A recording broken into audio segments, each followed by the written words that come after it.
कहानी शुरू होती है और हमें साल 50 बीसी का समय दिखाया जाता है। यहाँ पर हम एक राजकुमारी को देखते हैं जिसकी नुन्नूपुर के राजकुमार घसीटालाल से शादी होने वाली थी, जो कि एक नंबर का चूतिया था। लेकिन राजकुमारी इस गधे से शादी नहीं करना चाहती थी, इसलिए वो अपनी दासी के हाथों एक एंटीक बॉक्स मंगवाती है जिसके अंदर होते हैं जादुई इयररिंग्स। अब राजकुमारी एक इयररिंग खुद पहनती है और दूसरी अपनी दासी को पहनाती है, जिससे होता यह है कि इन दोनों की आत्माएं आपस में बदल जाती है। मतलब राजकुमारी की आत्मा दासी के शरीर में और दासी की आत्मा राजकुमारी के शरीर में चली जाती है। तभी वहाँ पर महाराज दरभंगा आते हैं और अपनी बेटी को घसीटालाल से बचवाने के लिए अपने साथ ले जाते हैं। अब यहाँ पर सीन शिफ्ट होता है और हम देखते हैं 4 लड़कियों के ग्रुप को, जिनके नाम कुछ इस तरह थे: डायना पेंटी, फटा गोदाम, कटरीना भड़वी और जलेबी बाई। ये चारों कहने को तो कॉलेज स्टूडेंट्स थी, लेकिन ये चारों बस दिन भर मॉल में भटकती रहती थी और अपने पिछवाड़े दिखाकर इन जैसे शरीफ और मासूम लोगों को डिस्ट्रैक्ट करती थी। फिर ऐसे ही एक दिन जब वो एक शॉप से कच्चियां खरीद रही होती हैं, तभी वहाँ पर उनकी दुश्मन माया मरवाले अपनी सहेलियों के साथ आती है और डायना पेंटी का मजाक उड़ाने लगती है। लेकिन तभी इसका बदला लेने के लिए डायना वहाँ पर पड़ी हुई एक कच्ची उठाती है और उसे चुपके से माया मरवाले के बैग में डाल देती है।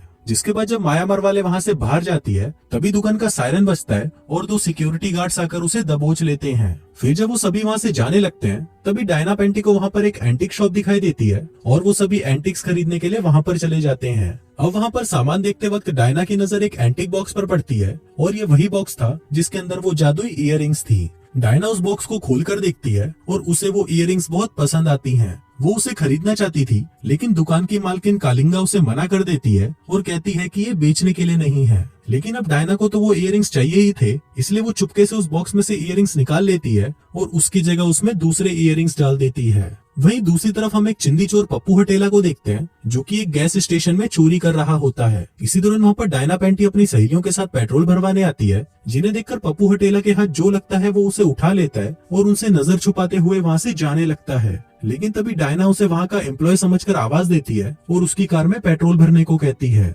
अब उससे पीछे छुड़ाने के लिए पप्पू हटेला कार में पेट्रोल डाल देता है, लेकिन तभी डायना उसे कहती है कि क्या तुम कार का इंजन भी देख सकते हो। अब पप्पू हटेला कार का इंजन चेक करने लगता है, लेकिन तभी डायना के पिछवाड़े में चुल सी मचती है और वो पप्पू हटेला के साथ बकचोदियां करना शुरू कर देती है। फिर जैसे तैसे करके पप्पू हटेला उससे अपना पीछा छुड़ाता है, जिसके बाद वो भी वहाँ से जा ही रहा था कि तभी उसकी नजर वहाँ पर गिरी एक इयररिंग पर पड़ती है, जिसको वो गोल्ड की इयररिंग समझकर उठा लेता है। वहीं डायना पेंटी जब घर पहुँचती है तो वो देखती है कि उसका छोटा भाई उसके कपड़े और मेकअप लगाकर लड़की बनने की कोशिश कर रहा होता है। अब ये देखकर डायना को गुस्सा आ जाता है और वो उसे गालियां देकर वहाँ से भगा देती है। फिर उसी रात हम एक चोमू चिंकू चूतड़ को देखते हैं, जो कि डायना पेंटी का बॉयफ्रेंड होता है। वो उसे बाहर खड़ा गंदे गंदे इशारे करता है और नीचे आने को कहता है। फिर नीचे आने के बाद वो डायना पेंटी से कहता है कि जब भी तुम मुझे हाथ लगाती हो, मेरा बाबूराव खड़ा होकर सलामी देने लगता है, इसलिए मैं चाहता हूँ कि इस वीकेंड हम दोनों पलंग तोड़ मजदूरी करें। लेकिन डायना उसे मना कर देती है और कहती है कि मैं तुम्हारे साथ मजदूरी नहीं कर सकती,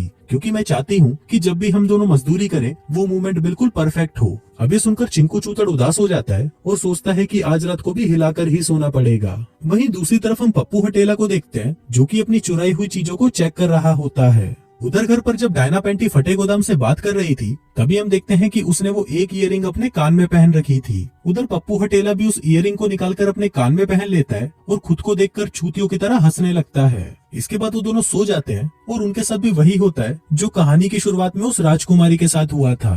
फिर अगली सुबह हम देखते हैं कि जब डायना पेंटी सोकर उठती है तो वो पप्पू हटेला बन चुकी होती है। मतलब उसकी आत्मा पप्पू हटेला के शरीर में आ चुकी थी। वो सोकर उठती है और मूतने के लिए बाथरूम जाती है, लेकिन जब उसकी नजर नीचे अपने बाबूराव पर पड़ती है तो वो जोर जोर से चिल्लाने लग जाती है। वो भागकर अपनी शक्ल देखती है तो उसे पता चलता है कि वो एक बदसूरत सा आदमी बन चुकी है। अब वो ये बात बताने के लिए फटे गोदाम को फोन करती है, लेकिन वहीं फटे गोदाम का फोन स्विच ऑफ होता है। अब डायना को पहनने के लिए कपड़े चाहिए थे, इसलिए वो चुपके से अपने बाप के कमरे में जाती है और उनके कपड़े चुराकर वहाँ से भाग जाती है। वहीं दूसरी तरफ हम पप्पू हटेला को देखते हैं, जिसकी आत्मा अब डायना पेंटी के शरीर में आ चुकी थी। वो भी सोकर उठता है और मूतने के लिए बाथरूम में जाता है, लेकिन तभी उसे पता चलता है कि अब उसके बाबूराव की जगह उसके पास सिर्फ एक छेद है। इसके बाद डायना पेंटी अपनी फ्रेंड फटे गोदाम को फोन करती है और उसे उसी वक्त बाहर स्टेडियम में आने को कहती है। फिर जब फटा गोदाम बाहर उसका वेट कर रही होती है, तभी वहाँ पर डायना पेंटी आती है, जो कि अब एक आदमी बन चुका था। वो उसे समझाने की कोशिश करती है कि मैं ही तुम्हारी कच्ची में कच्ची वाली दोस्त डायना हूँ, लेकिन फटा गोदाम उस पर विश्वास नहीं करती और उसके मुंह पर स्प्रे करके उसे नीचे गिरा देती है। अब फटागोदाम वहाँ से जाने लगती है, लेकिन तभी डायना एक सड़ी हुई कविता सुनाती है जो वो दोनों बचपन में साथ में गाते थे। अभी देखकर फटेगोदाम को उस पर यकीन तो हो जाता है, लेकिन वो हैरान थी कि उसकी बेस्ट फ्रेंड एक आदमी बन चुकी थी। फिर वो उसे अपने घर की चाबी देती है और उसे वहाँ पर वेट करने को कहती है। फिर उसके घर आकर डायना अपने घोड़े पर परफ्यूम लगाने लगती है, क्योंकि उसमें से बहुत तेज बदबू आ रही थी। तभी फटागोदाम भी वहाँ पर आती है और उसे कहती है कि मैंने तुम्हारे घर पर फोन करके ये कह दिया है कि तुम कुछ दिनों के लिए मेरे साथ रहोगी। अब डायना एक ट्रिमर लेकर अपने शरीर के सारे बाल साफ करने लगती है, जिस दौरान फटागोदाम उससे पूछती है कि क्या तुम्हारे पास सचमुच में बाबूराव है, और है तो क्या मैं उसे देख सकती हूँ। अब डायना पहले तो उसे मना कर देती है, लेकिन फिर उसके बार बार फोर्स करने पर वो उसे दिखा देती है। अब उसका घोड़ा इतना बड़ा था कि उसे देखते ही फटेगोदाम के मुंह में पानी आ जाता है। वो कहती है कि मैंने ज्यादा घोड़े तो नहीं देखे, लेकिन ये टॉप 5 में तो जरूर होगा। डायना उससे पूछती है कि तुमने कितने घोड़े देख रखे हैं, जिस पर फटागोदाम कहती है 5, जिनमें से एक मेरे छोटे भाई का भी था। जिसके बाद वो दोनों मस्ती करने लग जाते हैं, लेकिन वहीं नीचे उसकी मॉम उसकी आवाजें सुन लेती है और अपने हस्बैंड से कहती है कि फटागोदाम उस आदमी के साथ जरूर मजदूरी कर रही है। लेकिन हम देखते हैं कि इस बात से उसके बाप को कोई फर्क नहीं पड़ता।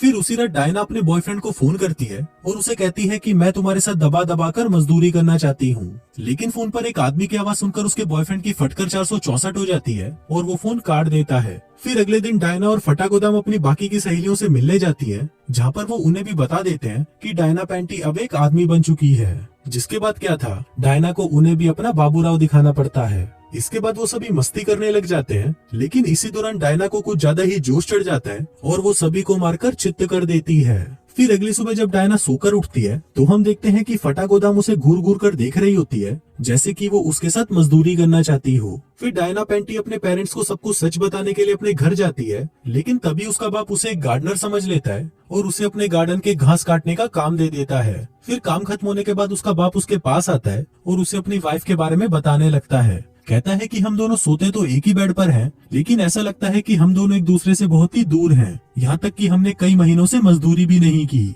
वहीं काम करते वक्त डायना अपने छोटे भाई को देखती है, जो कि उसके कपड़े पहनकर टोनी कक्कड़ के गानों पर नाच रहा होता है। अब उसको कैसे भी करके अपना शरीर वापस चाहिए था, इसलिए वो सभी मिलकर उसकी एक फ्रेंड के पास जाते हैं, जो कि जादू टूना करने में एक्सपर्ट थी। वो उन्हें बताती है कि डायना के ऊपर किसी ने बहुत ही खतरनाक एंशिएंट जादू कर रखा है और इसी वजह से वो एक आदमी बन चुकी है। अब उन सबको उसकी दुश्मन माया मरवाले पर शक होने लगता है, क्योंकि वो ही एक ऐसी कमीनी थी जो ऐसा घटिया काम कर सकती थी। और इसी का बदला लेने के लिए वो एक क्लब में जाते हैं, जहाँ पर माया मरवाले अपने बॉयफ्रेंड के साथ आई हुई थी। अब ये पता करने के लिए कि वो काम माया मरवाले ने ही किया है, उन्हें उसकी पीठ पर लगा एक टैटू देखना था। अब डायना पैंटी उसके सारे कपड़े फाड़ देती है, लेकिन उसे वो टैटू कहीं दिखाई नहीं देता, जिससे अब ये साफ हो चुका था कि ये काम करने वाला कोई और ही है। इसके बाद डायना को जोर का मूत लग जाता है, तो वो मूतने के लिए बॉयज वॉशरूम में चली जाती है। अब वहाँ पर खड़े होकर मूतने का सिस्टम बना हुआ था और उसे पता नहीं था कि खड़े होकर कैसे मूतना है, इसलिए वो अपनी धार को इधर उधर चलाने लगती है। लेकिन तभी वहाँ पर एक कालिया खड़ा होता है,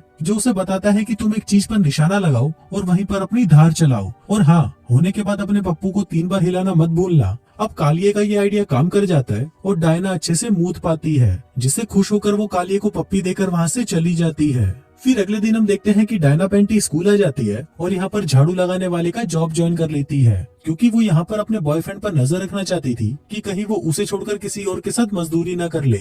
वहीं दूसरी तरफ हम पप्पू हटेला को देखते हैं, जिसके पीरियड शुरू हो गए थे, तो वो दुकान में जाकर पैड्स खरीद लाता है। उधर स्कूल खत्म होने के बाद घर पर जब डायना अपने बाप के साथ बास्केटबॉल खेल रही होती है, तो उसका भाई उसे देखने लगता है और उसके मूव्स देखकर वो समझ जाता है कि ये उसकी बहन ही है। फिर रात को वो सभी फिर से अपनी जादू टोने वाली फ्रेंड के घर जाते हैं, जहाँ पर वो उनको उन इयररिंग्स के बारे में बताती है, जिसको पहनने के बाद ही उसके साथ ये सब शुरू हुआ था। फिर वो एक इयररिंग लेकर उस एंटीक शॉप वाली कालिंगा के पास जाते हैं और उसे बताते हैं कि उसको पहनने से डायना एक आदमी बन गई थी। फिर कालिंगा उसे बताती है कि ये जादू इयररिंग्स हैं और अगर तुम्हें वापस नॉर्मल होना है तो तुम्हें उस इंसान को ढूंढना होगा जिसके पास दूसरी इयररिंग है, जिसके बाद तुम्हें वो दोनों इयररिंग्स पहननी होगी और फिर तभी तुम अपनी बॉडी में वापस आ पाओगी।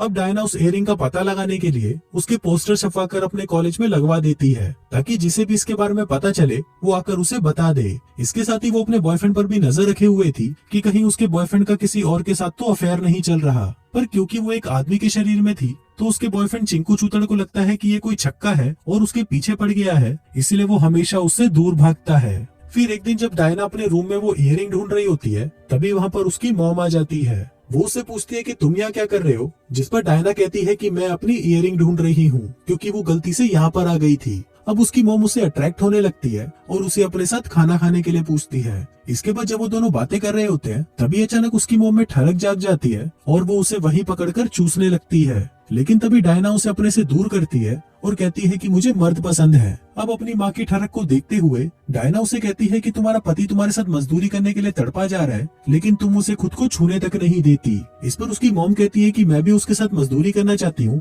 लेकिन वो मुझे छूने नहीं देता। तभी डायना उसे कहती है कि चलो आज हम तुम्हारी झाटे साफ करते हैं ताकि आज रात तुम अपने पति से दबाकर बजवा सको। जिसके बाद वो दोनों सीधा बाथरूम में चले जाते हैं। फिर कुछ देर बाद वहाँ पर उसका पति आता है और जब वो बाथरूम में अपनी पत्नी को डायना के साथ देखता है तो वो बहुत ज्यादा गुस्सा होता है और डायना को वहाँ से भगा देता है। जिसके बाद वो अपनी पत्नी के पास आता है और उसके साथ दबाकर मजदूरी करने लगता है। वहीं दूसरी तरफ हम डायना के बॉयफ्रेंड को देखते हैं जो कि उसकी यादों में देवदास बनकर दुख भरे गाने सुन रहा था। इसी दौरान सड़क पर उसकी नजर डायना पर पड़ती है जो कि अब एक छिनाल बन चुकी थी। उसका बॉयफ्रेंड जल्दी से उसके पास आता है और उसे कहता है कि मैं तुम्हें बहुत मिस कर रहा था। तभी पप्पू हटेला उससे पूछता है कि तुम्हारे पास कितने पैसे हैं। वो कहता है कि होंगे $40। जिसके बाद वो उससे पैसे छीन लेता है और उसकी कार लेकर वहाँ से भाग जाता है।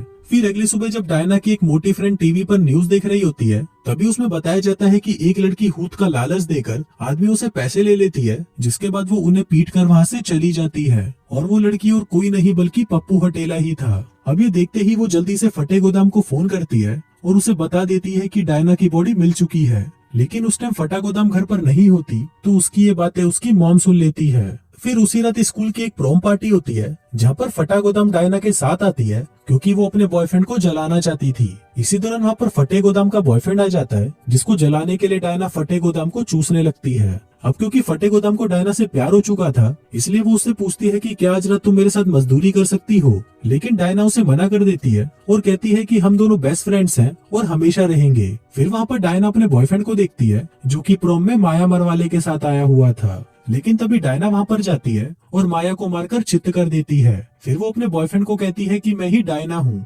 लेकिन उसका बॉयफ्रेंड उस पर विश्वास नहीं करता और उसे वहाँ से जाने को कहता है। तभी डायना उसके कान में कहती है कि मुझे पता है कि जब भी मैं तुम्हें हाथ लगाती हूँ तुम्हारा पानी छूट जाता है। अब ये बात सिर्फ डायना को ही पता थी, इसलिए उसके बॉयफ्रेंड को भी उस पर विश्वास हो जाता है कि ये उसकी गर्लफ्रेंड ही है। अब वो उसे किस करना चाहता था, लेकिन क्योंकि वो एक आदमी के शरीर में थी इसलिए वो ऐसा नहीं कर पाता। वहीं दूसरी तरफ हम पप्पू हटेला को देखते हैं जो कि अब एक बार डांसर बन चुका था। लेकिन तभी वहाँ पर डायना पहुँच जाती है क्योंकि उसकी सहेलियों ने उसे उसका पता बता दिया था। अब डायना उससे अपना शरीर वापस मांगती है, जिस पर पप्पू हटेला कहता है कि आज रात मुझे कम से कम $500 कमाने दो, जिसके बाद मैं तुम्हें तुम्हारी बॉडी वापस कर दूंगा। लेकिन फिर इसके बाद तुम मुझे हर वीकेंड अपनी बॉडी दे दिया करना, जिसके बदले मैं तुम्हें कमाई के आधे पैसे दे दूंगा। अब ये सुनते ही डायना उसका गला दबाने लगती है और कहती है कि बहन के लिए मुझे मेरी बॉडी अभी वापस कर। लेकिन तभी उनको देखकर उस बार का बाउंसर आ जाता है और डायना को रोक देता है। अब पप्पू हटेला फिर से अपना नंगा नाच करने चला जाता है और डायना निराश होकर अपने दोस्तों के पास वापस आ जाती है। लेकिन तभी हम देखते हैं कि उसने उसके कानों से वो इयररिंग्स चुरा लिए थे।